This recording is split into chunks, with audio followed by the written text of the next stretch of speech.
आइए मित्रों, हमारे YouTube चैनल स्वाध्याय में आपका हार्दिक स्वागत अभिनंदन। आज हम आपके लिए लेकर आए हैं बाबा जी के उपदेश इस शीर्षक पर प्रेरणादायक ज्ञानवर्धक ज्ञान चर्चा।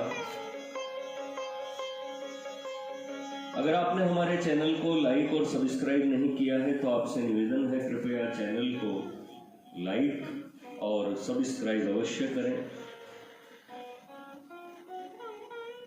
राग, द्वेष और भय, ये तीनों मुक्ति के भी कारण हैं और बंधन के भी। ये यदि भगवान में हो तो मुक्ति के कारण होते हैं और संसार में हो तो बंधन के।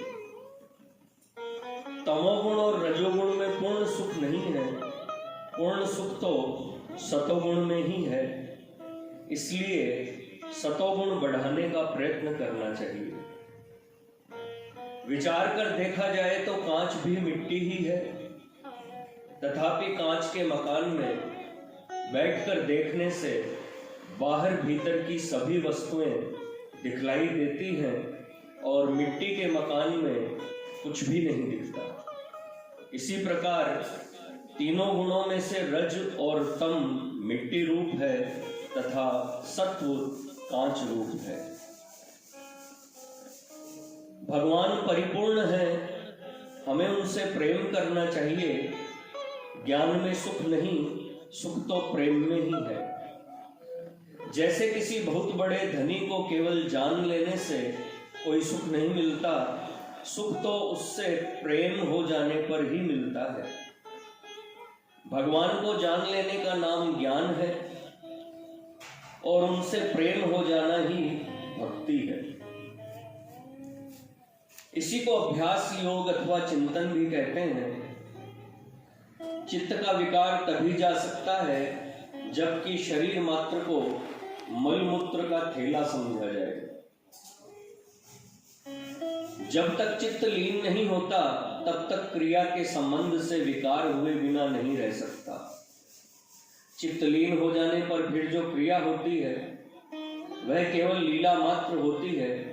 उसमें आस्था न रहने के कारण कोई विकार नहीं होता। रासलीला आदि देखने का अधिकारी वही हो सकता है जिसने अपने चित्त को लीन करके उस पर पूर्ण विजय प्राप्त कर ली हो, अन्यथा उसमें लौकिक बुद्धि हुए बिना नहीं रह सकती। भक्ति भगवत कृपा से ही प्राप्त होती है, उसमें अपना पुरुषार्थ काम नहीं देता। यह ठीक है, किंतु भगवत कृपा तभी हो सकती है जबकि हम भगवान की ओर लगे। बिना भगवान की ओर लगे उनकी कृपा नहीं हो सकती। आत्म क्रीड़ा या आत्मरति के लिए किसी साधन की आवश्यकता नहीं होती। स्त्री क्रीड़ा, धन क्रीड़ा या पुत्र क्रीड़ा, सांसारिक भोगों के लिए तो बड़े बड़े साधनों की आवश्यकता होती है। चार बातें सर्वदा याद रखो। ये चार श्रेणियां हैं। प्रथम, संसार को दुख रूप समझना। दूसरे, उसे स्वप्नवत समझना। तीसरे, उसे भगवान की माया समझना।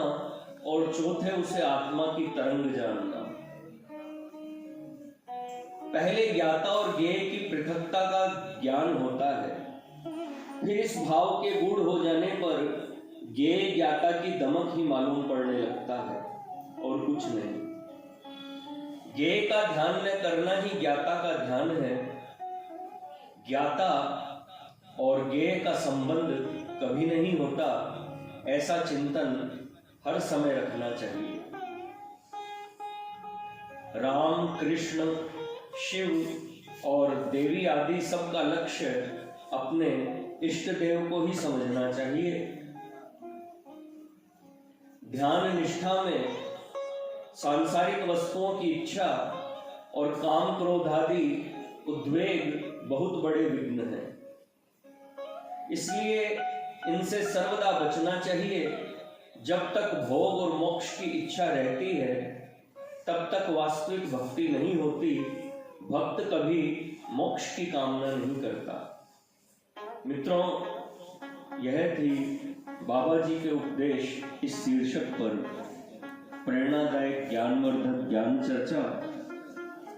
अगर आपको हमारा चैनल पसंद आए तो इसे लाइक और सब्सक्राइब अवश्य करें। धन्यवाद।